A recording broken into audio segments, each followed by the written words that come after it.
Bonsoir à tous et à toutes, je suis très heureux de vous retrouver. Baruch Hashem. Je vais rappeler que donc on va faire court et ensuite il y aura un buffet organisé, je pense, dans la salle en face à la synagogue. Il y aura aussi donc une animatrice, Junès Davis, qui va être là parmi nous, qui nous fait l'honneur d'être présente pour donc animer cette soirée qui va suivre le Shiur. Alors, comme à notre habitude, on va essayer de s'aider à préparer notre couple. Et on va s'inspirer de la paracha, de cette paracha de cette semaine, où on nous parle de la construction du Mishkan, la fabrication du Mishkan. Et dans ce Mishkan, dans ce sanctuaire, Hachem dit « Faites-moi un sanctuaire et je résiderai parmi eux ». C'est marqué « parmi eux ». Et donc on explique là-bas que, en fait, évidemment que quand Hachem a demandé, vous allez faire des prélèvements, vous allez prendre de l'or, de l'argent, etc., qui va permettre de constituer ce sanctuaire, Hachem ne va pas résider dans l'espace qu'on va créer, puisque c'est trop petit, ça va. C'est ce que demandait Moshe Rabbeinu. Moshe lui dit, l'univers ne te suffit pas, tu veux rentrer dans un Mishkan, dans un sanctuaire, ça passera pas. Il a dit, non, je ne vais pas résider dans ce que vous allez me donner, par contre, je vais résider dans l'espace que vous m'avez laissé dans votre cœur. Ça veut dire qu'Hachem, il réside quelque part dans l'espace qu'on lui donne. Et là-bas, c'est marqué que dans ce fameux espace qu'on a créé, il y avait plusieurs objets, et notamment, il y avait le Aaron à Kodesh, donc c'est l'endroit où on déposait les tables de la loi. Dessus, il y avait un couvercle, et sur ce couvercle, il y avait les chérubins. Et la Torah nous dit, Hachem nous dit que quand Hachem s'adressait à Moshe Rabbeinu, il s'adressait à lui à travers ces chérubins. À travers ces chérubins, qu'est-ce que c'était? C'était en fait on va dire des anges, comme des formes d'anges, qui avaient des ailes déployées et qui avaient des visages, selon Rashi, il ramène c'est une Gemara en fait dans Souka qui dit que c'était des visages d'enfants. Et j'ai trouvé que dans le Zohar, et c'est marqué aussi dans le Sforno, c'est un commentaire là-bas, qui dit que c'est des adultes, visages d'adultes. Et donc de comprendre qu'est-ce que c'est que ces chérubins. Qu'est-ce que c'est que ces chérubins? Ces chérubins, en fait, on les retrouve aussi, bizarrement, à la fin de la paracha de Bereshit, où là-bas on nous dit que quand Adam et Chava ont fauté, oui, ça veut dire qu'Hachem, il les avait mis dans le jardin d'Éden, et il y avait deux sortes d'arbres, on va dire, il y avait un arbre qui était l'arbre de la connaissance du bien et du mal, ça veut dire qu'ils avaient une connaissance de ce qui était vrai et faux, ce qu'on appelle le Hémet et le Sheker, la vérité et le mensonge. Ça, ils savaient que c'était faux, ils savaient que c'était, c'était vrai, mais il n'y avait pas d'émotion. Il n'y a pas cette notion péjorative du bien et du mal, ça n'existait pas. Ça faisait partie du fruit du bien et du mal, qu'il ne fallait surtout pas consommer, on va dire pour l'instant. Mais il y avait un autre arbre qui s'appelait le Etz HaChaim, l'arbre de la vie. Cet arbre, en vérité, a priori, c'est l'arbre de la Torah. C'est la connaissance qu'on doit avoir de la vérité qui représente la Torah. Et qu'est-ce qui s'est passé? Ils ont fauté, donc Adam a fauté, Chava ont fauté. Et qu'est-ce qui s'est passé? Hachem, il les a chassés du Gan Eden. Et là-bas, c'est écrit qu'il a mis 2 chérubins à l'entrée de la porte du jardin d'Éden, qui était là planté là devant la porte, et qui avait un sabre dans les mains, mit apechet, qui tournoyait dans leurs mains, et qui empêchait les gens qui devaient rentrer dans le Gan Eden de rentrer à travers le fait de rentrer parce qu'ils étaient là pour empêcher l'entrée des gens dans le Gan Eden. Qu'est-ce que c'est que ces chérubins? Pourquoi une fois on nous dit qu'ils avaient des visages d'enfants, une fois des visages d'adultes? Ouais. C'est des anges qui avaient des ailes déployées. Ouais. Hachem, il parle à travers eux. Qu'est-ce que c'est que ces chérubins? Et Hachem, il parle à travers ces personnes, si vous voulez, dans le Mishkan, à travers ces deux formes d'anges. Peut-être l'idée, c'est la suivante, c'est de comprendre en fait que les chérubins représentent l'être masculin-féminin. Et là, il y a un problème, en vérité, de couple, on va dire un problème de couple qui s'est révélé être un problème, on va dire ancestral, très très ancestral, entre Adam et Chava, entre Adam et son épouse Chava. En fait, qu'est-ce qui se passe? En fait, on nous demande de respecter un ordre, c'est-à-dire, vous allez consommer tous les arbres de la terre. Cet arbre-là, il n'est pas possible de le consommer, pour l'instant, a priori. Et eux, ils ont devancé cet appel. Qu'est-ce qui s'est passé? On dit, cette femme a été tentée, Chava a été tentée par le fait de consommer cet arbre, ça va? Elle a succombé à ce désir et elle a consommé ce fruit. Nous dit la Torah qu'ensuite elle a réussi à proposer à son mari de le consommer. Elle a proposé à son mari de consommer. Pourquoi elle a fait ça? Parce que Rachid nous explique que, en fait, qu'est-ce qui allait se passer? Elle allait disparaître. et que puisque le monde devait continuer sans elle, alors évidemment qu'il allait pouvoir épouser une autre femme que Chava, qui était la femme d'origine de Adam Arishon. Mais pour elle, c'était impossible. Il fallait surtout pas qu'Adam épouse une autre femme qu'elle. Ça va? Après, je vais vous expliquer pourquoi. Et donc, qu'est-ce qu'elle a fait? Elle a réussi à tenter son mari pour qu'il meure avec elle. Ça veut dire qu'elle a réussi à le convaincre de manger ce fruit. Pourquoi? Parce qu'il fallait surtout pas qu'il puisse vivre et qu'elle meure et qu'il épouse une autre femme qu'elle, c'était pas possible. C'est-à-dire qu'il y a une union très très puissante qui existait entre cette femme et cet homme, qui sont à l'origine de la jante masculine et féminine. Et on va dire que c'est pas un problème de jalousie qu'elle avait, mais le fait qu'elle se sache être la femme de cet homme à jamais.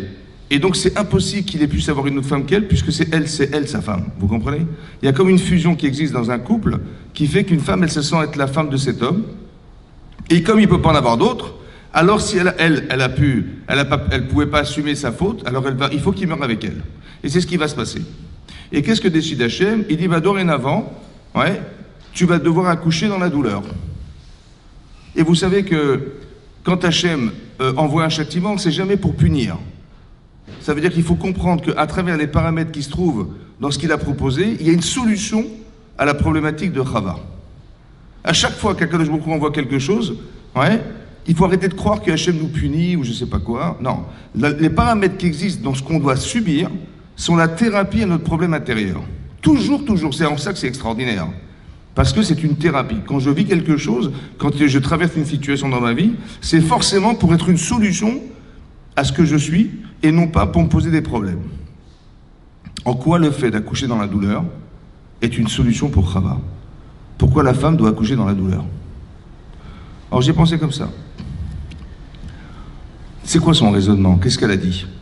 Elle a dit, de toute façon mon mari, il ne pourrait jamais épouser une autre femme que moi. Donc il faut qu'il meure avec moi. Ça veut dire quoi? Ça veut dire qu'elle a décidé qu'il valait mieux que son mari meure, qu'elle souffre à l'idée qu'il épouse une autre femme qu'elle. Il fallait que son mari meure, plutôt qu'elle puisse supporter l'idée de souffrir à l'idée que son mari va épouser une femme qu'elle. Ce qui était impossible. Alors Hachem, il a dit comme ça, tu as tué pour ne pas souffrir.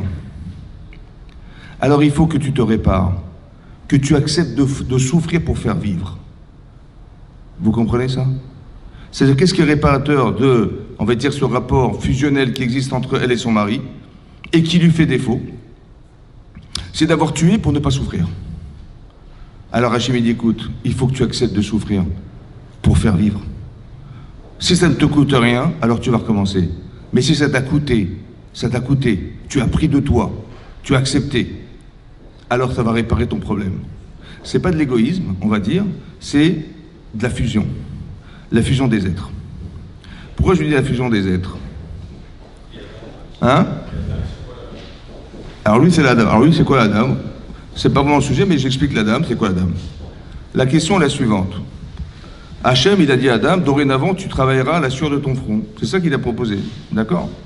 En quoi le fait de travailler à la sueur de son front, la difficulté à subvenir à ses besoins, ça va forcément solutionner son problème d'avoir consommé ce... Alors je vous pose une question simple.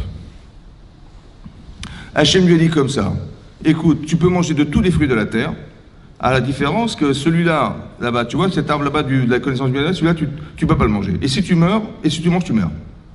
Donc c'est l'éternité contre la mort et le fait de respecter la volonté d'Hachem. Ça va? Ok. Qu'est-ce qui se passe? Sa femme lui dit, mais tu sais quoi, c'est tentant, on va être comme Hachem, on va créer des mondes. Bon, tu mets Hachem d'un côté, tu mets le bon Dieu d'un côté, et tu mets sa femme. Il a choisi? Hein? Sa femme.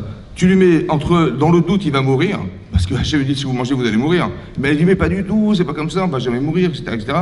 Et d'un côté, Hachem, il lui dit, tu vivras l'éternité, et elle lui dit, mais on va vivre autrement. Bon, dans le doute, qu'est-ce que tu fais? Hachem te dit, tu vas mourir, tu vas perdre l'éternité, tu m'écoutes, tu gardes l'éternité, et elle, dans le doute, elle propose une autre éternité. Qu'est-ce que vous faites, vous? Moi, j'aurais choisi Hachem, et j'aurais choisi l'éternité. Il a choisi sa femme et la mort. Comment c'est possible? C'est ça la question. Alors la réponse est comme ça. En fait, on a la connaissance, mais on n'a pas forcément la conscience.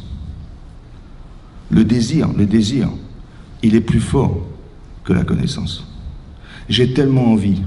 Je sais que ce qu'elle m'a dit, elle m'a fait miroiter des trucs qui m'a fait dire que, mais ouais, c'est sûr, elle a raison, etc. Mais pourquoi j'ai écouté? Pourquoi Adam a écouté? Parce que le désir d'être, il est plus fort que la connaissance.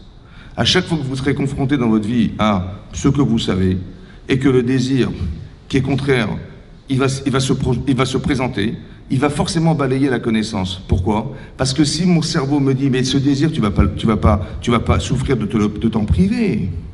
Mon cerveau me dit, si tu en as besoin, si c'est vraiment nécessaire, pourquoi tu vas te priver de ça? Donc comme le désir est fort, et mon cerveau ne va pas accepter de me faire souffrir, de me priver de ce plaisir, alors il va occulter le fait de tout ce qui pourrait empêcher ce désir de se faire.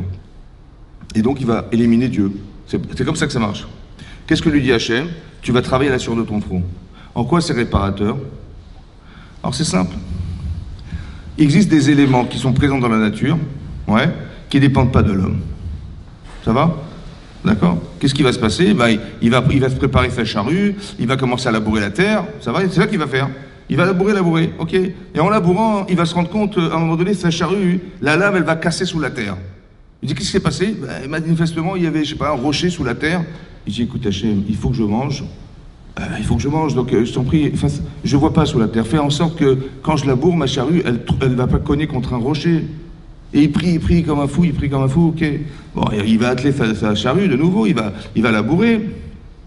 Et là, ça a marché. Super. Donc il a fait des sillons, super. Il commence à semer. Et là, il fait 50 mètres, et il va au loin des oiseaux qui mangent ces graines-là. Il dit, attends, c'est pas possible. C'est pas possible. Je t'en supplie, Hachem, qu'ils aillent manger ailleurs. Et tout, comment ça va pousser? C'est pas possible. Il prie comme un fou. Bon, il resème et de nouveau, bon, Hachem, ça a marché. Okay. Là, il attend. Il attend. Il attend qu'il pleuve. Il pleut pas. Je t'en supplie, Hachem, qu'il pleuve. Je t'en supplie qu'il pleuve. Ça poussera jamais. Bon, il a plu. Miraculeusement, les nuages sont venus, il a plu. Après qu'il ait plu, il attend, et puis il dit que ça va pousser, l'hiver va être rude par rude, il va y avoir un réchauffement climatique, je ne sais pas ce qui peut se passer, les animaux sauvages ils vont manger, mais il dort pas de la nuit, il est après il est près de son champ, il évite qu'on lui ravage son champ, je sais pas, et il se passe l'hiver, et on arrive au printemps, et puis bon, il a retiré les herbes sauvages qui étaient autour de qui va étouffer sa récolte, il a fait un travail démentiel. Et après arrive, on va dire, après l'été, donc il va récolter son blé, il va le faire sécher, et il va faire de la farine, avec cette farine, il va faire du pain. C'est ça qui va se passer, oui? Bon. Qu'est-ce qu'on a gagné? Qu'est-ce qu'on a gagné? C'est simple. Quand je vais à la boulangerie, je demande à la boulangère une baguette. Bon. Je lui dis, ça coûte combien? Elle me dit 1,10 €. Je dis, ok, je donne 1,10 €. Elle me donne la baguette. Bon, je sors dehors, et je vois un monsieur qui m'accoste. Il dit, vous savez, monsieur, ça fait 3 jours que j'ai pas mangé. J'ai dit, ok, la baguette, vous pouvez me la donner? Il dit, avec plaisir. 1,10 €. Avec plaisir. Bon. Mais le pain que j'ai fait, qui m'a mis 6 mois de travail, de prière, et de volonté, et de peur, et de tout ce que vous voulez, ça va? Maintenant, ce pain, je l'ai fait là. Et il m'accoste, ce monsieur-là. Il me dit, vous pouvez passer la baguette? C'est plus compliqué. Pourquoi? Parce que la baguette, là, c'est tout le produit de toute ma prière. Qu'est-ce que j'ai gagné? J'ai gagné que j'ai construit une conscience. Laquelle? Je me suis rendu compte que sans le bon Dieu, tu peux rien faire. Maintenant que tu as construit cette conscience, ta femme, elle vient te dire, c'est pas tenté, tu viens, on mange le Hetzel Da'at. Je suis là, je peux pas, là. C'est compris? C'est avec le travail réparateur. Ça veut dire que le fait que tu dépendes d'Hachem et que tu sais pertinemment que le résultat de ton travail, il va dépendre de quel jour, tu peux rêver. Hein. Les pigeons, ils vont manger tes trucs, tu vas te cogner, ta charrue va se cogner sous la terre, il va pas pleuvoir, tu pourras jamais rien faire, tu comprends? Et cette dépendance, en fait, crée chez la personne la capacité à le faire exister. Et maintenant qu'il existe, alors là, ce qui n'a rien à voir avec la connaissance, c'est pas parce que je l'ai lu dans un livre, parce que je l'ai vécu. Le vécu, c'est le corps qui ressent quelque chose, à la différence de la tête qui pense. Là, tout à coup, on est en accord. Mon cerveau, il est d'accord, et mon corps, il est d'accord de faire que tu ne peux pas te passer d'Hachem, c'est impossible. C'est ça qu'on a gagné. Et ça, c'est réparateur de la faute. Vous avez compris? C'est-à-dire que le rapport comportemental qu'a eu Adam Arishon en faisant ça, lui a permis d'être lucide et d'avoir construit cette conscience qui fait qu'il ne peut plus la trahir. Tellement de bénéfices il en a tiré. Ça, c'était pour répondre à la question. Mais non, moi, ce qui m'intéresse, c'est pas ça. Ce qui m'intéresse, c'est comprendre cette histoire de couple, là, de Adam et Chava. Et aussi de comprendre, en fait, nous aussi, c'est ça, de comprendre comment on va s'associer un jour, on va se marier un jour, il va falloir qu'on se marie quelque part, donc il faut qu'on trouve notre âme sœur, il faut qu'on trouve la personne. Comment on fait? Comment ça marche? Alors, vous savez qu'au début de la création du monde, Hachem a créé ce qu'on appelle Adam. Adam, ce qu'on appelle Adam, on traduit l'homme. Bon, mais il faut savoir que Adam n'est pas l'homme.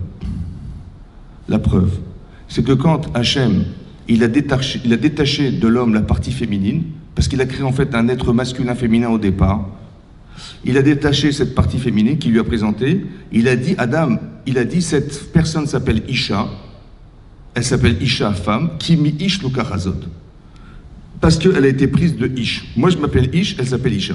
Et là je me suis demandé, mais c'est bizarre, parce qu'il ne s'est jamais appelé Ish, il s'appelle Adam. C'est quoi Adam alors? Si maintenant on a détaché cette partie féminine, ouais, et il a dit mais cette femme elle s'appelle Isha. Mais depuis quand elle s'appelle Isha? Parce que tu t'appelles Ish, mais tu t'es jamais appelé Ish toi. Tu t'appelles Adam. En fait c'est quoi Adam? Adam, c'est la composition des deux êtres. Et qu'est-ce qu'Hachem? Il avait besoin de créer un être masculin-féminin. Masculin, c'est-à-dire qu'il avait un visage masculin et derrière il avait un visage féminin. Et cette partie féminine, il l'a détachée de l'être masculin pour la mettre face à lui. Pourquoi détacher un être pour retrouver l'être qui nous manque? C'est bizarre. Et c'est marqué dans le texte de la Torah, c'est marqué Vaïvra Elohim, Hachem a créé Adam, Betselem, à son image il l'a créé. À l'image, c'est quoi l'image d'Hachem? En quoi on a une image d'Hachem? Parce qu'Hachem pense et Hachem parle. Il a une faculté à analyser, à réfléchir et à exprimer ce qu'il pense. Quand c'est marqué que le monde a été créé par 10 paroles, ça veut dire qu'on a une capacité de création par la parole, mais une capacité d'expression par la parole de la pensée. Ça, c'est unique dans l'être humain. Ça, personne dans la nature est capable de faire une chose pareille. Mais qu'est-ce qu'il a fait? Il a créé un être humain qui était masculin-féminin. Masculin-féminin. Maintenant, il faut savoir que quand vous regardez dans le traité de Hérouvin, il y a une Gemara dans Hérouvin d'Afiutret. La Gemara se pose la question de savoir, est-ce qu'au final, on a créé un être masculin-féminin ou on a créé un être masculin et un être séparé féminin? Et la Gemara conclut sur les termes suivants. C'est marqué dans la Gemara les termes suivants. Allah Bemarshava, il est monté à l'esprit d'Hachem. Il est monté à l'esprit d'Hachem de créer un être masculin-féminin. C'est quoi cette expression? Il est monté à l'esprit d'Hachem. Qu'est-ce que ça veut dire? Qu'est-ce qu'on a besoin de savoir? Qu'est-ce qu'il avait pensé Hachem? Nous, ce qu'on sait, c'est ce qu'il a créé. Ce qui nous intéresse, on n'est pas dans le monde de la pensée d'Hachem, dans le monde de la création. Donc on vit dans un monde où il a créé quelque chose. Pourquoi nous parler de la pensée? Vaïvra Elohim et Adam. Cette expression, on la retrouve dans le Chumash. Où ça? C'est marqué Bereshit bara Elohim et Hashem et Haaretz. Au commencement, Dieu crée le ciel et la terre. Qui Dieu? Elohim. Maintenant, on sait que Dieu a plusieurs noms. Elohim, c'est le Dieu de rigueur. On sait que la nature est rigoureuse. Donc, qui c'est qui crée la nature? Elohim, le Dieu de rigueur. Demande Rashi au nom du Midrash, mais pourquoi c'est Dieu, le Dieu de rigueur, qui crée le monde et pas le Dieu de miséricorde qui crée le monde? Il fallait dire Bereshit bara Hashem, le nom Yud Ke Vav Ke. Ouais, c'est le nom de Dieu qui est le nom de miséricorde, le nom de la bonté. Il a créé le monde avec bienveillance, avec bonté. Non, il va créer avec la... Mais pourquoi c'est le nom de rigueur? Pourquoi il a créé avec la rigueur? Comme ça demande Rashi. Alors il dit, Rashi répond au nom du Midrash, il dit Bitrila, au commencement, Allah Bemarshava. Il a pensé créer un monde de rigueur. Or, il a vu que ce monde de rigueur ne pouvait pas subsister. On n'aurait pas pu tenir. Ça aurait été trop difficile d'accepter cette rigueur. Qu'est-ce qu'il a fait? Il a associé la miséricorde à la dureté, à la rigueur, comme c'est marqué plus tard dans la Torah. Et les Toldot Shamim Vares, voici les dérivés du ciel de la terre, Behib Baream, lorsqu'il les a créés, Beyom, le jour, Asot, qu'il a fait Hachem Elohim. Hachem, le nom de miséricorde, et le nom de rigueur, la terre et le ciel. Voilà ce qui est marqué. Comme si Rashi voulait répondre à une contradiction. Une fois c'est marqué que Dieu a créé le monde de rigueur, et une fois c'est marqué que c'était une association de miséricorde-rigueur. Comment c'est possible? C'est contradictoire. Il dit non, au début c'est ce qu'il a pensé, c'est pas ce qu'il a fait. Voilà ce qu'on pense. Voilà ce qu'il faut comprendre dans le Rashi. Maintenant j'ai une question à vous poser. Quand c'est marqué, il avait pensé créer le monde avec rigueur. Il avait pensé. Mais dans le texte c'est pas marqué qu'il a pensé, c'est marqué qu'il a créé. Marqué Bereshit bara. Bara, ça veut dire créer. Il n'est pas marqué qu'il a pensé créer le monde, il a créé le monde. Donc comment Chachamim, ils ont pu écrire une chose pareille en prétextant qu'on est dans la pensée d'Hachem? On n'est pas dans la pensée, on est dans la création. Deuxièmement, si je comprends bien, c'est que Dieu se surprend de ce qu'il crée. Vous avez compris? C'est-à-dire Dieu, il a dit, voilà, j'ai créé le monde avec rigueur, mais bon, c'est trop, c'était trop, oh là là, c'est trop, elle ne supportera pas, il ne va pas supporter non plus, on va changer. Mais est-ce que Dieu, il peut se tromper? Non. Est-ce que Dieu, il peut se surprendre de ce qu'il a créé? Pourquoi je vous dis ça? Parce que c'est qui a créé la rigueur? Ben c'est lui. Qui c'est qui a créé l'être humain qui supporte et qui ne supporte pas? C'est lui. C'est lui, c'est le même. Donc soit tu diminues la rigueur et tu permets à l'être humain de le supporter, soit tu donnes la capacité à l'être humain de supporter la rigueur. Mais tu ne peux pas te surprendre de ce que tu crées. C'est comme tu dis, bon, on va essayer de mettre un immeuble de 10 étages sur des allumettes. Bon, ben ça va pas tenir, ça va casser l'allumette. Bon, on va changer, on va mettre du béton. J'ai dit, mais c'est toi qui crée l'allumette, c'est toi qui crée le béton, c'est toi qui crée l'immeuble. Tu ne peux pas te surprendre de ce que tu crées. Donc qu'est-ce qu'il y a marqué dans ce Rashi là? En fait, écoutez bien ce qui est marqué. La pensée d'Hachem, c'est pas ce qu'il avait pensé faire. C'est ce qu'il espère. Il espère. La Aliyah B'Marshava, la montée d'Hachem dans son esprit, c'est pas ce qu'il aurait aimé, c'est pas ce qu'il avait pensé. Et finalement, il a changé d'avis. Non. C'est ce qu'il espère que ce soit. Il fait le vœu qu'on arrive à ça. Bereshit bara Elohim, c'est un vœu, c'est un espoir. J'espère qu'un jour on sera des adultes. J'espère qu'un jour on sera des gens responsables. J'espère qu'un jour on n'aura pas besoin à chaque fois de dire bon, c'est pas grave, c'est pas grave, c'est pas grave. Et c'est pas possible parce qu'on est faible. Alors Hachem, il associe la miséricorde comme un peu avec nos enfants. Ouais, on va pas leur dire écoutez les enfants, à 5 ans la vie est dure. Tu sais, la vie est dure. Bon, l'école, ben, tu vas y aller tout seul. Ta scolarité, ben, je sais pas, tu vas jouer de la guitare dans le métro. Il faut que tu payes tes soins. Et puis, non, je vais t'accompagner, je vais te payer de la scolarité, je vais payer tes affaires scolaires, je vais t'aider. Mais j'espère un jour, j'espère que tu seras indépendant. Vous avez compris? C'est ça. Donc c'est pareil. Ça veut dire que Hachem, il est dans l'espoir, c'est ça, Bereshit bara. Mais ce qui est marqué, ce qui est très intéressant, c'est qu'on voit dans Rashi un yesod, un secret. C'est que la pensée d'Hachem, c'est ce qu'il espère que soit. Donc ça veut dire que quand c'est marqué dans la Gemara, dans Hérouvin, que Hachem, il a pensé créer un être masculin-féminin, ça veut dire qu'il espère qu'on va devenir masculin-féminin. Ça veut dire quoi, espérer devenir masculin-féminin? Si je suis un homme, j'ai forcément du féminin en moi, qui dort. Si je suis une femme, j'ai forcément du masculin en moi qui dort. La potentialité que je dois développer chez moi en tant que femme, qui porte du masculin, ou bien cet homme qui porte ce côté féminin, en fait, sa femme, elle est face à lui. La personne que tu dois développer chez toi, c'est ta femme qui est en face de toi. Et la personne que tu dois développer chez toi, qui est un homme, c'est l'homme que tu vas trouver. Pourquoi on tombe amoureuse d'un homme et pourquoi on tombe amoureux d'une femme? Parce que la femme, en fait, dit, comment tu sais que c'est lui? Et je sais pas, je suis amoureuse de lui, je suis sûr que c'est mon mari. Mais tout tu sais. Parce qu'en fait, ce masculin, il te parle, il est en toi. On a été créé mâle et femelle, vous avez compris? Ça montre que cette partie masculine a été détachée de soi. Il faut la retrouver.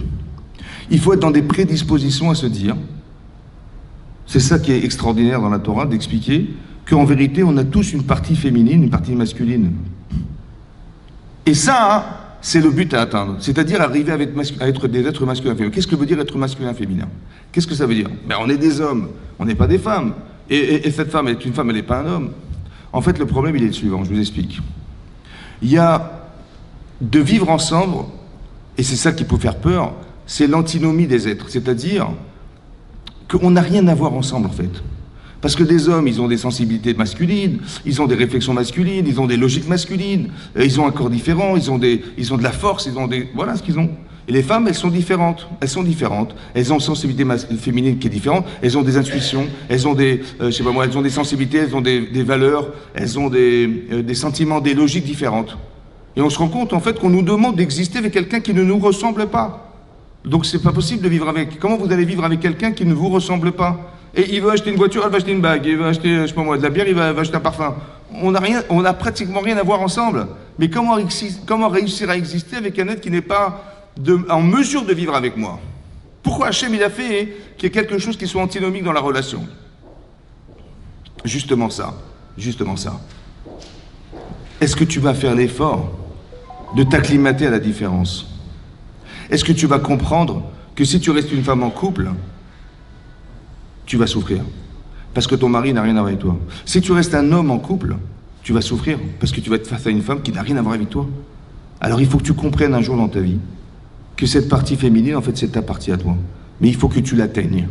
Alors, est-ce que tu es capable de faire abstraction de toi pour essayer de t'acclimater, de trouver en toi quelque part cette capacité à devenir. C'est-à-dire que le bonheur, en vérité, c'est la solution à ce conflit qui existe, de savoir qu'est-ce que je fais de la partie qui, en fait, s'oppose à moi-même. Un petit peu comme, vous savez qu'on a une âme et on a un corps. Ça va? C'est marqué dans la Torah, c'est marqué Vaïvra Elohim et Adam, Hachem a créé l'homme, c'est une création. Ex nihilo, il n'y avait rien, ça a été créé. Et de l'autre côté, c'est marqué Vayetzer Elohim et Adam, il a fabriqué l'être humain à partir de la terre. Et là, je ne comprends pas. Est-ce que c'est une création, l'être humain, ou c'est une fabrication, l'être humain? En fait, c'est les deux. Vous avez compris? Le texte nous dit simplement, on a fabriqué un corps humain, mais dedans, on a insufflé quelque chose qui s'appelle l'âme. Et donc, je suis moi-même la contradiction de ma vie. Pourquoi? Parce que mon corps, il a des besoins que ma neshama n'a pas. Et ma neshama a des besoins que mon corps n'a pas. Alors, comment je vais m'arranger? Par exemple, quand on vous demande de faire un effort, on vous demande, comme c'est marqué ici, de faire des dons pour construire le Mishkan. Alors il faut qu'Hachem, il nous dise, écoutez, ça me ferait plaisir. Mais bien sûr que je vais le faire. Comme si que c'était difficile de prendre de soi et de donner. Pourquoi c'est dur?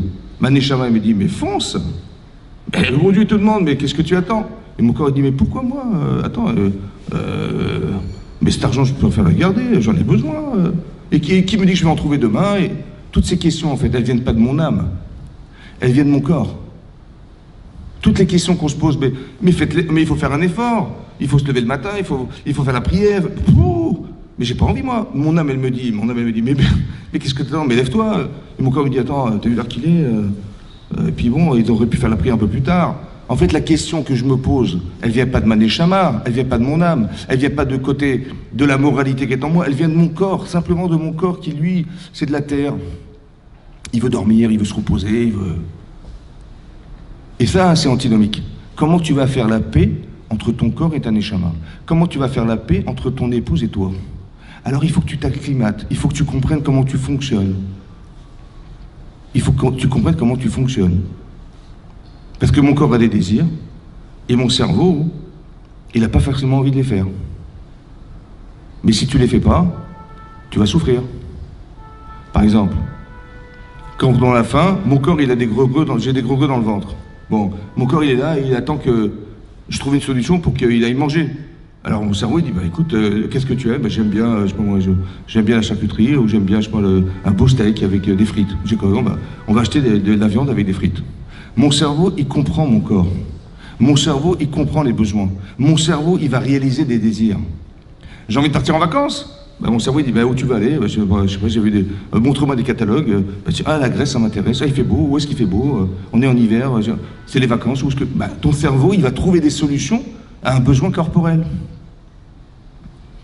Mais donc ton cerveau, il comprend ton corps. Et ton cerveau, il va servir à réaliser tes désirs. Mais est-ce que ton corps, il comprend tes pensées? Est-ce que ton corps, il comprend tes pensées?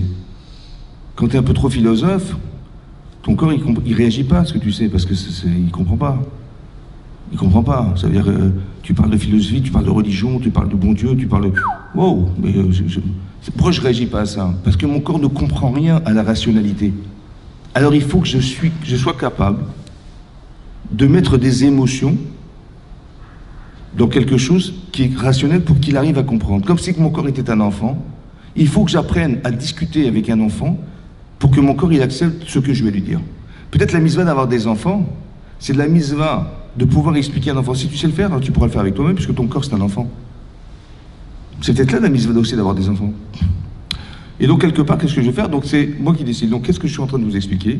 C'est que mon cerveau, il ne sert pas simplement à réaliser mon plaisir, mais mon cerveau, il va aussi être capable d'analyser mon désir. Analyse ton désir. Est-ce que ce que tu désires est juste? Où est-ce que ça t'amène? Qu'est-ce que tu penses? Ouais. Et des fois, malheureusement, on se freine soi-même. On a peur de l'avenir. On ne sait pas ce qui va nous arriver. Ça va? Et donc on se freine. En fait, le blocage, il n'est pas intellectuel. Il est corporel.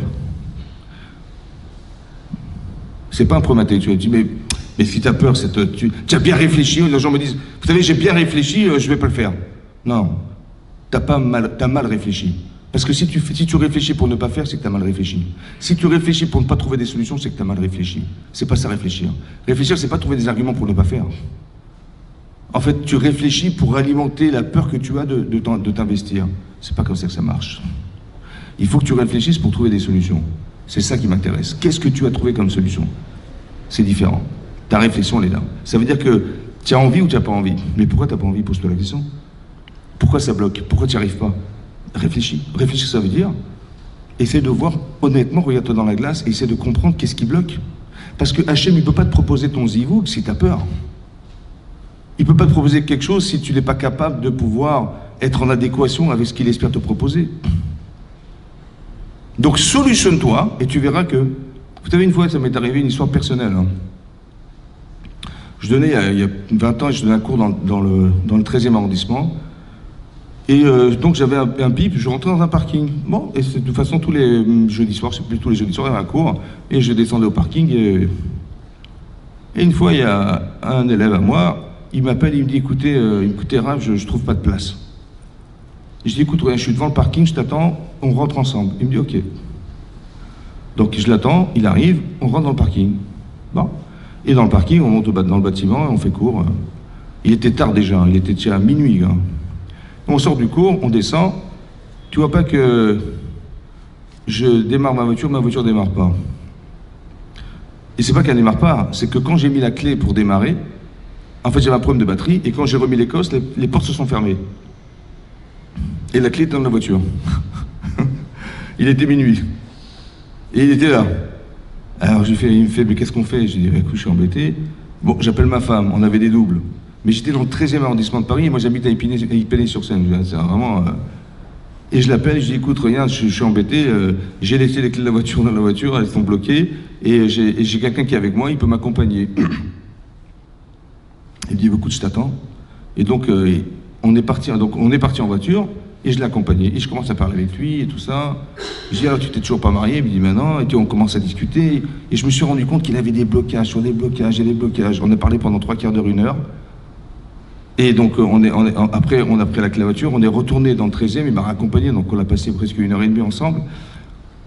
Et après, bon, bah, j'ai démarré ma voiture, et puis je suis parti, il est parti.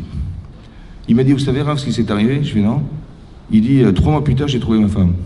Je dis, c'est pas possible. Il dit, oui, mais vous savez, quand on a discuté, vous m'avez solutionné 95% des problèmes. Ça veut dire que j'avais des blocages intérieurs et c'est pour ça que j'arrivais pas à trouver. Et j'ai dit, elle est comme ça, et c'est comme ça, et que des histoires de fous qui en fait, il se mettait il réfléchissait, mais jamais pour accepter ce qui lui arrivait. Vous comprenez ce que je veux dire? Jamais une ouverture.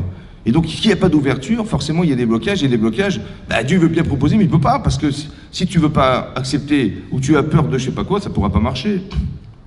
C'est pour ça qu'il faut faire un travail, je pense, qui est un travail psychologique intense sur soi-même, pour justement arriver à annihiler toute cette forme de pollution qui existe en nous, qui nous empêche finalement La présentation, elle peut se faire en 1 seconde.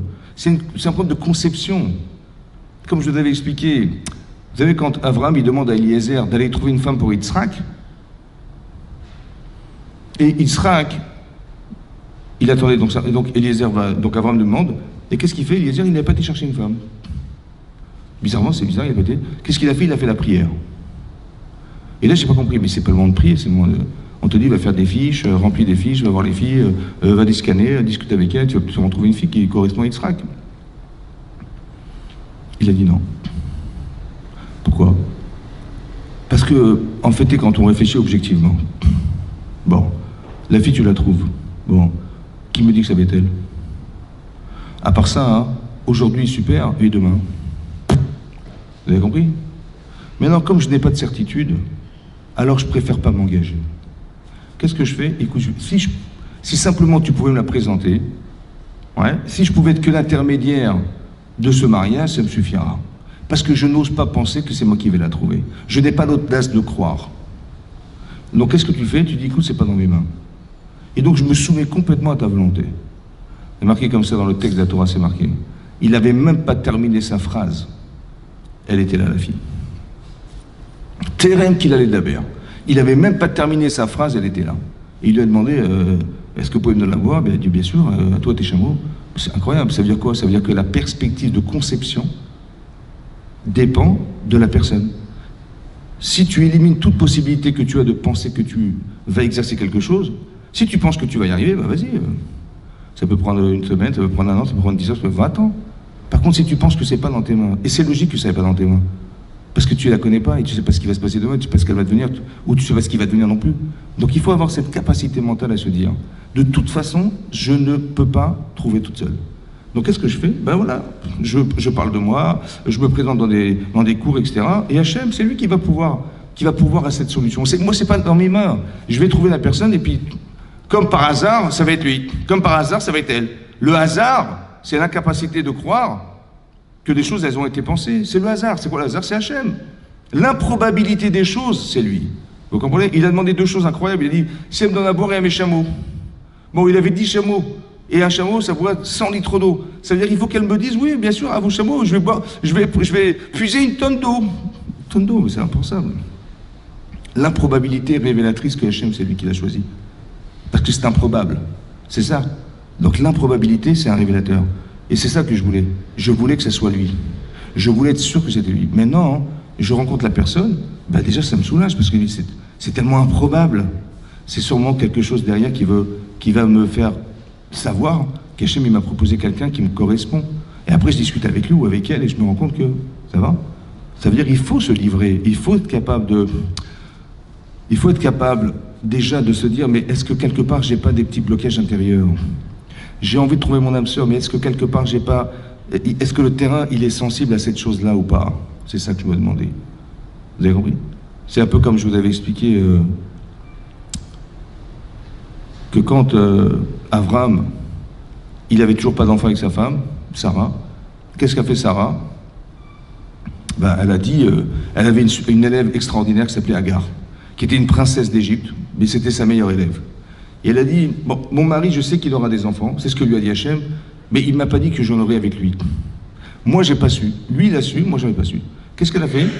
Une chose incroyable, hein? Elle a dit, écoute, peut-être que tu dois l'épouser, elle. Elle a fait un sacrifice féminin qui est extraordinaire. Ça veut dire qu'elle a dit, eh ben, si c'est pas par moi, c'est pas grave.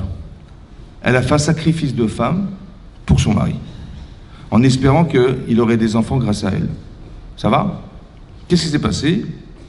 Ce qui s'est passé, c'est que Agar tombe enceinte. Avram l'épouse et Agar tombe enceinte. Et là, dans le texte de la Torah, c'est marqué que Agar, elle s'est vantée. Elle s'est vantée devant Sarah, prétextant mais si c'était elle la tzadékette, c'était elle la femme d'Avram Avinu, elle aurait dû avoir des enfants depuis bien longtemps déjà. Or, elle n'a pas eu d'enfants. Donc, c'est qui la femme d'Avram? Ben, c'est moi la femme d'Avram. C'est pour ça que j'ai eu des enfants tout de suite avec lui. Et donc, qu'est-ce qu'elle a fait en fait? Elle a exclu Sarah de la vie d'Avram Avinu. C'est ce qu'elle a fait. Et là, Sarah, elle s'est mise en colère. Elle s'est mise en colère, non pas contre Agar, bizarrement, mais contre son mari. Elle a été voir son mari, elle a dit, tu sais, Hamasi Alecha. Ça veut dire la souffrance que je supporte, l'injustice que je porte en moi, je t'envoie sur toi la punition, le châtiment. Virulente. Prenez virulente. Elle dit parce que je viens de comprendre, elle dit, je viens de comprendre ce qui se passe. C'est une injustice. En quoi c'est une injustice? Qu'est-ce qu'il a fait à Abraham Avinu? Ben, ce qu'il a fait, c'est qu'il a dit ça. Il a dit comme ça. Il a dit à Hachem, ok, tu m'as fait gagner des guerres, etc. C'est gentil, merci, mais je me déplace sans enfant. Je n'ai pas d'enfant. Elle a dit, maintenant j'ai compris pourquoi j'ai pas d'enfant. Parce que tu as dit, je n'ai pas d'enfant. Nous n'avons pas d'enfant. Rachid nous dit, mais alors tu aurais dû dire, nous n'avons pas d'enfant. Mais si tu avais dit nous, je serais tombée enceinte. Maintenant que tu dis je, c'est pour ça que je tombe pas enceinte. C'est une injustice. Moi, je croyais que le problème venait de moi, et donc j'ai dit, je vais proposer cette femme à mon mari, qui est impensable. C'est dans la gente féminine, ça n'existe pas ce genre de réaction. Et je me suis donné pour toi, en espérant que, mais je me rends compte que c'est faux. Parce que tu as dit, je n'ai pas d'enfant. Maintenant, d'où elle a su, elle, que je veut dire je et pas nous.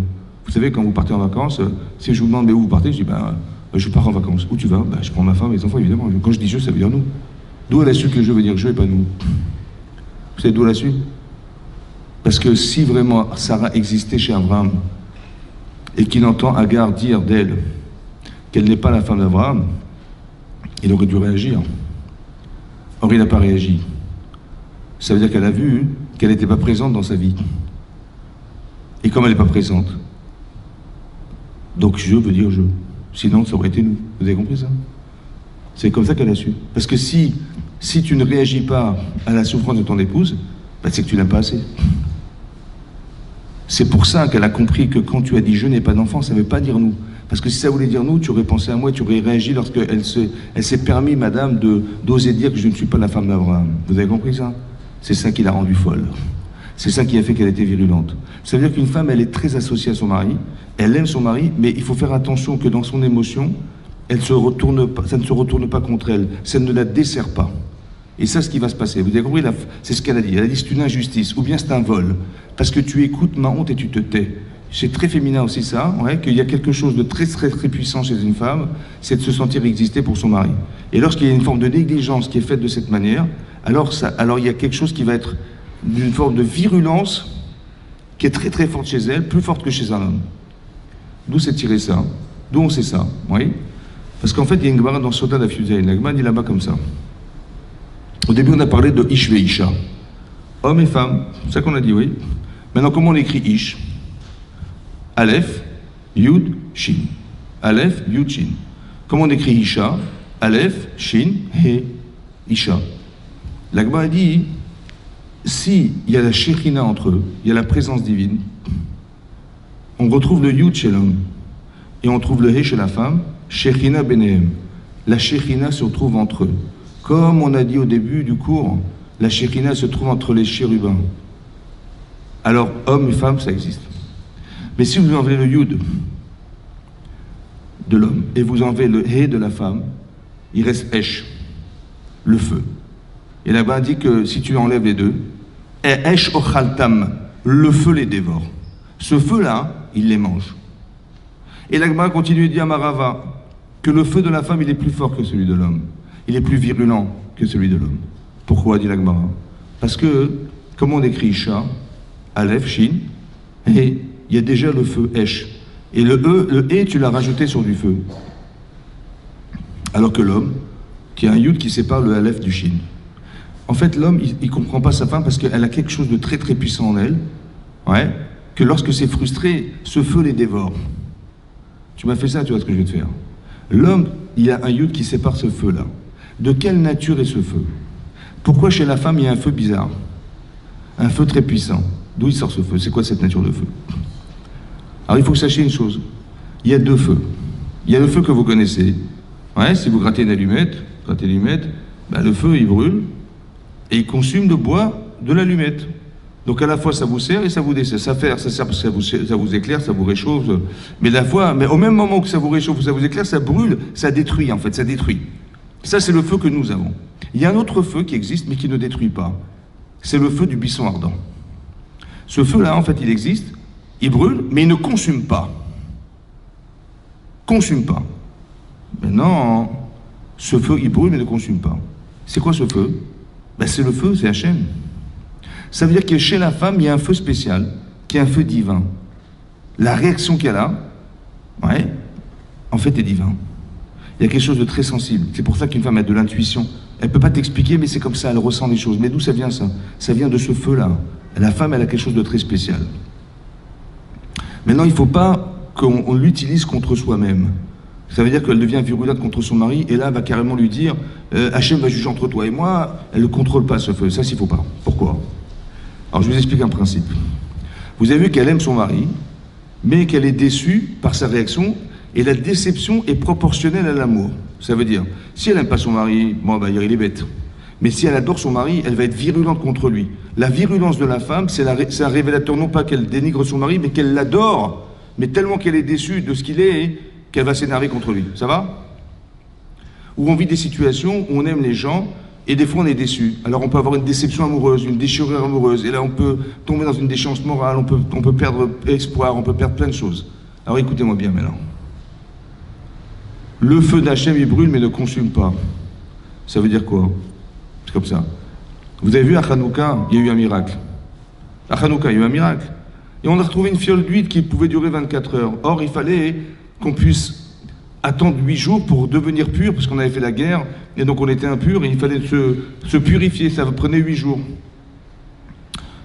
Et donc, qu'est-ce qui s'est passé? Il fallait absolument... Et on a retrouvé une fiole d'huile qui était pure. Il y avait le sceau du Kohen Gadol, du grand prêtre, qui révélait que cette huile était cachère. Ok. Qu'est-ce qu'on a fait? On a vu le candélabre, ça va? Et donc, il y avait 7 branches, 7 flacons. On a pris ce flacon de 24 heures, et on a versé de l'huile dans chaque flacon. Ça va?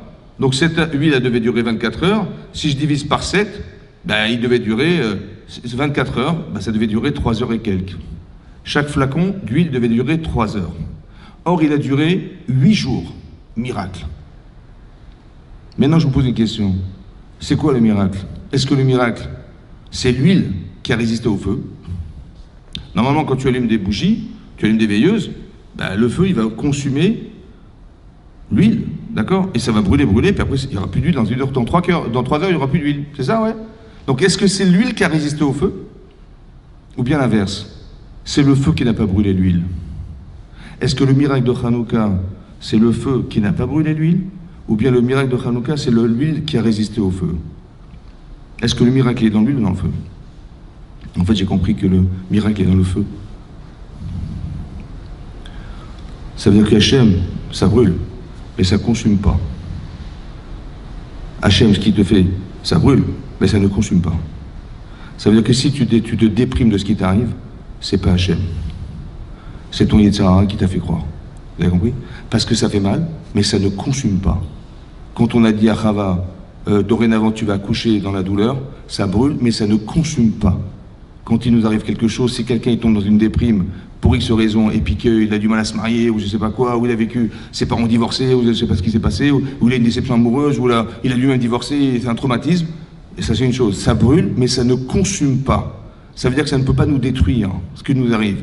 Partez du principe qu'Hachem, il peut nous ramener dans des situations qui nous font réfléchir, mais jamais nous détruire. Ah, tu l'as mal vécu, ah, tu l'as mal ressenti, ça c'est pas Kadosh Baruch Hu. C'est-à-dire que ce feu dont je vous parle, il existe en nous. Mais il ne faut pas qu'il nous desserve. Dans Ish, il y a du feu. Dans Isha, il y a du feu. Maintenant, qu'est-ce qu'il faut faire pour entretenir la flamme? Ouais. Comme par exemple, c'est marqué, vous savez, on dit à des khatanim, on leur souhaite, ouais, les mariés, on leur souhaite, livnot ba'it ne'eman be'Israël. On leur souhaite de vivre, de fonder une maison. Ne'eman, en français, ça veut dire quoi faire? Fidèle, hein? Une maison fidèle en Israël. C'est quoi une maison fidèle? Une maison, non, un foyer. Une baït en hébreu, ça veut dire une maison. Non, il faut qu'on ait un foyer fidèle en Israël. Un foyer, pour dire une maison. Pourquoi pour dire qu'on va fonder un foyer, on nous dit qu'on va fabriquer une maison? En fait, comment on fabrique une maison? Ben, vous mettez, je sais pas, des parpaings, hein, les uns sur les autres. Après, vous mettez des fenêtres, vous mettez une charpente, des tuiles, vous mettez une porte, vous mettez du chauffage, vous séparez les chambres. C'est ça, non? Bon, on a fait la maison. Ça fait 10 ans qu'on vit ensemble, 15 ans qu'on vit ensemble. Et puis un jour, j'ai mis la main comme ça sur le mur, je me suis appuyé dessus, j'ai mis un peu de pression dans ma famille, et la maison, elle s'est écroulée. Je dis pourquoi? Ben, j'avais juste oublié de mettre du ciment entre les parpaings. Elle est fidèle, cette maison? Ben non, j'ai juste oublié de mettre du ciment. C'est quoi le ciment dans le couple? C'est quoi qui va rendre solide notre maison?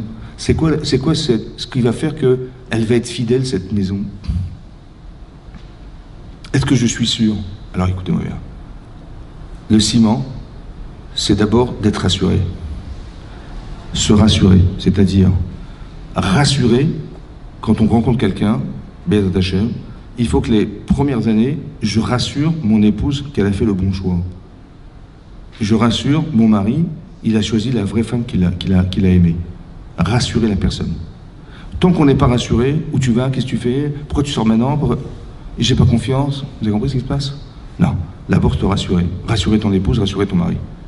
Maintenant qu'on est rassuré, on peut même blaguer, c'est pas un gars, on peut rigoler, et personne va se vexer, parce qu'on est rassuré. Après, il faut s'aimer. Il faut se respecter. Il faut faire des efforts pour. Tu vois bien qu'avant de te marier, tu l'invites au restaurant, tu offres des fleurs, tu fais des efforts, tu t'investis, c'est-à-dire tu prends de toi et tu donnes. Mais tu dis, maintenant que je suis marié, c'est bon. Non, quand tu es marié, non, c'est pas fini. Il faut que tu continues à t'investir. Toi, en tant que femme, tu t'investis pour ton mari, et toi, en tant qu'homme, tu t'investis. C'est quoi s'investir? Tu dis, mais c'est contre mes intérêts. C'est exactement l'inverse. Que quand tu fais abstraction de toi tu fais abstraction, c'est comme si tu éliminais la partie corporelle pour laisser échapper la partie spirituelle. Et c'est cette partie qui va retrouver l'autre. Shechina Benehem. La Shechina, elle se trouve entre eux. C'est quoi l'amour? En fait, c'est ça. C'est quoi la déception amoureuse? Ben, c'est que la Shechina, elle s'est envolée. La présence divine, elle s'est envolée. C'est quoi d'être amoureux? Ben, c'est que tu dis, mais tout à coup, je sais pas, je ressens un truc. Mais ce que je ressens, ça se retrouve nulle part ailleurs. J'avais vu une lionne qui est tombée amoureuse de son lion. J'ai jamais vu. Chez les animaux, ça n'existe pas, ça. Il n'y a que chez les humains que ça existe. Mais c'est ça la Shekhinah, la présence divine. C'est-à-dire qu'il se passe quelque chose. Puisque j'ai une neshama, j'ai une âme, tout à coup, Hachem, il me fait rencontrer l'âme sœur. On dit l'âme sœur. Mais c'est en vérité, l'amour, c'est quoi? C'est d'être prédisposé à ça. Deux, ça veut dire que je sais que je vais m'engager. Et cet engagement-là, il fait que j'ai fait abstraction de moi pour elle. C'est un petit peu comme Sarah, elle va faire abstraction d'eux pour son mari. Vous avez compris? Mais c'est ça qui crée des liens, c'est ça qui consolide des couples, c'est ça qui fait que notre maison est solide. Parce que j'aime ma femme, parce que j'aime mon mari, parce que je respecte. C'est ça qui est solide. Ça qui est solide. Mais s'il n'y a pas de respect, il n'y a pas de considération, il y a de la négligence, vous avez compris? C'est comme si vous étiez dans la rue, ouais, vous rencontrez une copine, et vous lui dites comment ça va? Et elle ne vous regarde pas. Pardon? Mais je te parle, elle fait son chemin. Vous rencontrez un copain, ouais, il dit, mais arrête, tu te rappelles, il y a 10 ans, on était ensemble, il ne vous regarde même pas. Et il passe comme ça, il ne vous regarde pas. Comment vous vous sentez? Hein? Comment vous vous sentez? Vidé, ça va? Mais qu'est-ce qu'elle vous a fait, mesdames? Elle ne vous a rien fait, elle ne vous a rien dit. Elle est passée, elle n'a rien fait. Et vous, bah, il est passé, il n'a rien dit, il n'a rien. En fait, il m'a ignoré. Tu m'as pas parlé. Ça veut dire que tu considères que je suis pas un être avec qui on peut parler. Alors tu m'as pris pour un arbre, je sais pas, tu m'as pris pour un cheval, tu m'as pris pour... Mais je suis pas un cheval, je suis pas un arbre. Vous avez compris? Si tu ne me parles pas, c'est que tu considères que je suis pas un humain. Ça veut dire comme si tu m'avais enlevé ma neshama, quoi. C'est ça qui est vexant. Alors il faut entretenir cette relation. Il faut savoir que la femme que vous avez en face de vous, elle a une neshama. Il y a un rave, vous savez, quand il rentrait chez lui, un rave, ouais, il a rangé sa cravate, il a rangé son costume. Et les gens lui disent, mais pourquoi où tu vas? Il dit, ben, je retrouve ma femme. Il dit, mais alors pourquoi tu mets ta cravate? Mais je vais retrouver la Shrina. J'ai rendez-vous avec Hachem, je ne vais pas mettre ma cravate. C'est comme ça qu'on réfléchit. On entretient des relations fortes parce qu'il y a une considération de la personne. Et comme ça consolide. Et là, l'Yetzirara, il peut rien faire. Parce que il s'introduit dans des situations de frustration. Mais quand je connais bien mon mari, je suis rassuré, j'ai pas peur. Quand je connais bien ma femme, je suis rassuré, j'ai pas peur. Eh bien, il faut rentrer dans cette perspective-là, de se dire, je vais trouver mon mari, je vais trouver ma femme, j'ai confiance en Dieu. Hachem ne peut pas m'abandonner. Si je n'y crois pas, alors Hachem, il peut rien faire. Malheureusement, dans l'espace où je me trouve, je le trouverai pas, parce qu'il veut bien me le proposer, mais j'y crois pas. Et si, messieurs, on est dans le doute, et qui me dit qu'elle va être comme ça, ou elle me demande du fric, toutes ces questions, elles nous dérangent. Elles nous dérangent, bien sûr. Je dis, ben oui, c'est possible, mais pourquoi tu y penses? Pourquoi tu rentres dans la perspective que ça sera comme ça? C'est possible, mais c'est pas forcément ça. Laisse-toi porter par la capacité que tu as de la trouver. Laisse à Kadosh Baruch Hu la possibilité de te la proposer. Et quand tu as confiance en Dieu, bah, tu pries différemment. Tu dis, je réfléchis, j'ai des pensées positives. Et pas toujours des perspectives de croire. Je me mets moi-même des bâtons dans les roues et je me dis, mais non, si tu te mets des bâtons, c'est que tu n'as pas confiance en Hachem. C'est pas confiance en Hachem, alors jamais, il voudrait bien te la proposer, il peut pas. Il t'accompagne, mais tu dis non, tu dis à chaque fois non, mais je veux pas te la proposer, parce que s'il la propose, tu vas dire non. Alors j'attends, quand tu seras prédisposé à entendre, avec plaisir, mais si tu n'y crois pas ou tu doutes, il faut enlever ça, il faut enlever tout ça. Oui, mais vous avez compris, mais vous savez ce que j'ai vécu, et j'étais déçu. Le feu, ça brûle et ça ne consume pas. Si tu t'es senti brûlé, si tu t'es gouré, c'était pas Hachem, c'est pas possible. C'est l'interprétation qui t'a malheureusement mis dans cette situation. Ne crois pas en tout ça, libère-toi et Bézat Hachem, vous allez trouver Bézat Hachem votre zivug. Amen, Kenny Ratson. Amen. Merci beaucoup d'avoir suivi, Chazak. Alors on va passer au buffet directement, vous avez l'occasion de vous retrouver. J'attends toujours. Elle est là, mademoiselle, madame Davis? Oui. Madame Junès Davis, elle est là? Non? Ah, c'est vous? Comment, c'est vous? Ah, chantez, chantez. Eh ben voilà, on a la chance, je voudrais applaudir parce qu'elle est là venue spécialement pour nous. On a l'honneur de l'avoir parmi nous ce soir. Merci infiniment, Khazak. Donc donc elle va continuer l'animation et on va se retrouver dans la salle de réception. Merci beaucoup, Khazak.